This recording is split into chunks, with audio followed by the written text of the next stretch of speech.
अगर अक्ल और शहावत पर ही आदमी अमल करे और उसको बिल्कुल खुला छोड़ दे तो आदमी तबाह हो जाएगा, बर्बाद हो जाएगा, गलत रास्ते पर चल निकलेगा। लेकिन उसको चाहिए कि अपनी अक्ल और अपनी शहावत को नबी पाक के ताबे कर दे। आका दो जहां अलैहिस्सलाम की विलिंग, यानी उसकी विलिंग नबी पाक की विलिंग हो जाए, इसका चाहना नबी पाक के चाहने के मुताबिक हो जाए। तो जब ये ऐसा करेगा तो मेरे भाइयों वो आदमी अल्हम्दुलिल्लाह दुनिया में भी कामयाब है, आखिरत में भी कामयाब है, कब्र और हशर में अल्लाह ताला उसे कामयाबी और कामिरानी से हम किनार फरमाएगा। लेकिन यहां मैं फुल स्टॉप लगाते हुए ये बात अर्ज कर रहा हूं कि जनाब आली कुछ लोग हमारे मुसलमान भाई और बहनें, उनकी ख्वाहिशात है, अज़ार है ना, मुझ में भी है, आप में भी है। जरा हमारा पहला स्टेज होता है कि बचपन, जब हम चाइल्डहुड होते हैं उस वक्त ख्वाहिशात कुछ और होती है।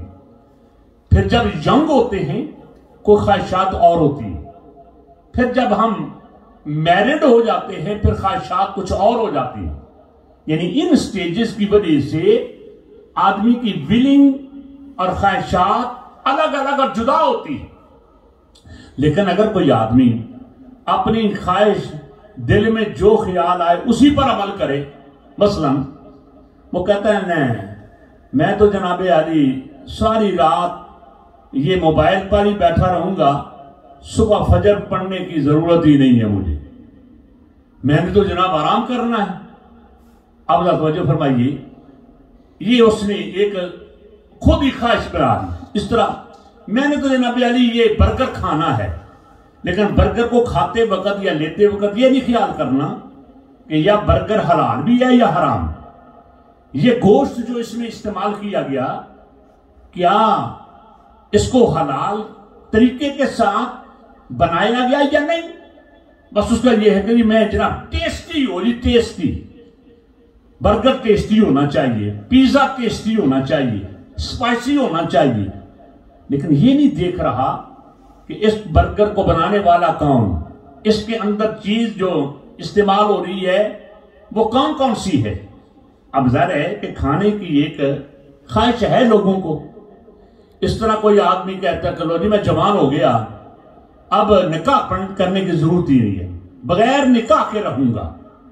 औरतें हैं तो वो कहें कि हम बगैर निकाह के, विदाउट निकाह, चूंकि ये ओन माइंड कंट्री है इंग्लैंड और ये यूरोप, हमें को पूछने वाला नहीं है।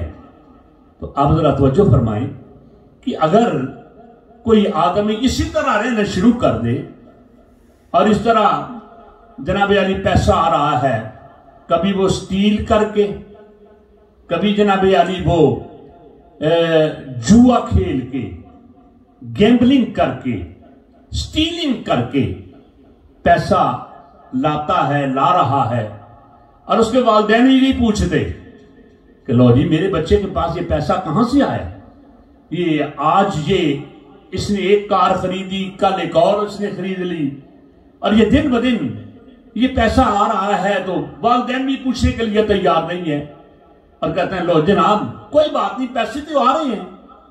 अब जरा जो फरमाएं कि पैसा ये एक हमारी विलिंग है कि पैसा होना चाहिए, लेकिन वो पैसा कमा रहा है, इकट्ठा कर रहा है शरीयत के मुताबिक के खिलाफ, अपनी अकल में जो आया उसी पर उसने अमल किया। तो अब जरा तवज्जो फरमाएं, क्या वो अल्लाह ताला की बारगाह का महबूब बनेगा? उसका जवाब है जी नहीं। नबी पाक अलैहिस्सलाम क्या फरमाते हैं?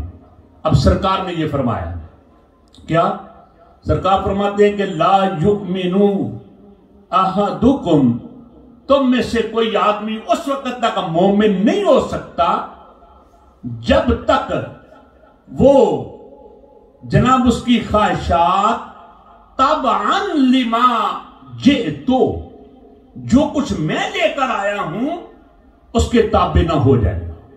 यानी अगर मेरी इत्तबा करता है, मेरे फरमान पर अमल करता है, अगर वो मेरे फरमान पर यानी मेरी ख्वाहिशात के मुताबिक उसकी ख्वाहिशात हो गई, या मेरी बेटी फातिमा के मुताबिक उस बीबी की ख्वाहिश हो गई, फिर तो वो मोमिन है।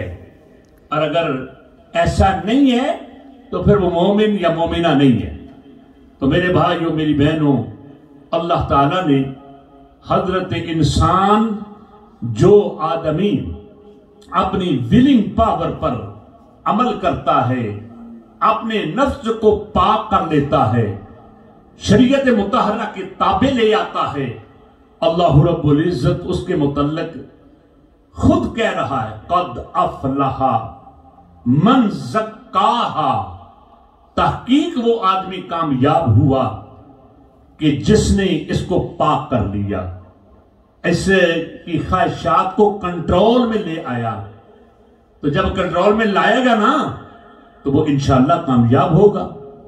वो अल्लाहु अकबर, मुझे बात याद आई कि हजरत दाता गंज बख्श रज़ी अल्लाह तआला अन्हु, जिनका उर्स इसी महीने में अल्हम्दुलिल्लाह लाहौर मनाया जाता है, जिनकी वजह से पूरा पाकिस्तान बल्कि पंजाब जिंदा हुआ, जिसने दीन की, इस्लाम की बहुत ज्यादा खिदमत की। हजरत दाता गंज बख्श रज़ी अल्लाह तआला अन्हु फरमाते हैं, मैंने जंगल में देखा कि एक आदमी के वो जनाब अली नमाज पढ़ रहा है और उसके साथ बकरियां हैं, गोट्स हैं, लेकिन एक भेड़िया उन बकरियों की हिफाजत कर रहा है। हज़रत दाता गंज बख्श रज़ी अल्लाह तआला फरमाते हैं, मैंने उस आदमी से पूछा कि हजरत इन बकरियों के मालिक आप हैं? तो हजरत हबीब बिन असलम अर्राई रहमतुल्लाह अलैह ने जवाब दिया कि असल में मालिक तो अल्लाह है, मैं आर्जी मालिक हूं, टेम्परेरी ओनर हूं। अच्छा चलो, टेम्परेरी ओनर है तो ये बताएं कि ये भेड़िया आपकी बकरियों की हिफाजत कर रहा है, इस भेड़िए की सुलह आपकी बकरियों के साथ कब हुई? हालांकि ये तो अपोजिट हैं चीजें, जहां बकरी हो भेड़िया आ जाए, भेड़िया तो बकरी को नहीं छोड़ेगा, लेकिन ये बताएं कि सुलह कब हुई? तो हजरत दाता गंज बख्श रज़ी अल्लाह तआला फरमाते हैं, जब मैंने ये क्वेश्चन रेज किया, सवाल किया, तो उस बंदे ने ये जवाब दिया कि हजरत इसका जवाब एक ही है, जब से मेरी रब के साथ सुलह हो गई, मेरी बकरियों की भेड़िए के साथ सुलह हो गई। अल्लाहु अकबर। लेकिन आज हम सुलह नहीं कर रहे, न खुदा के साथ न खुदा के रसूल के साथ।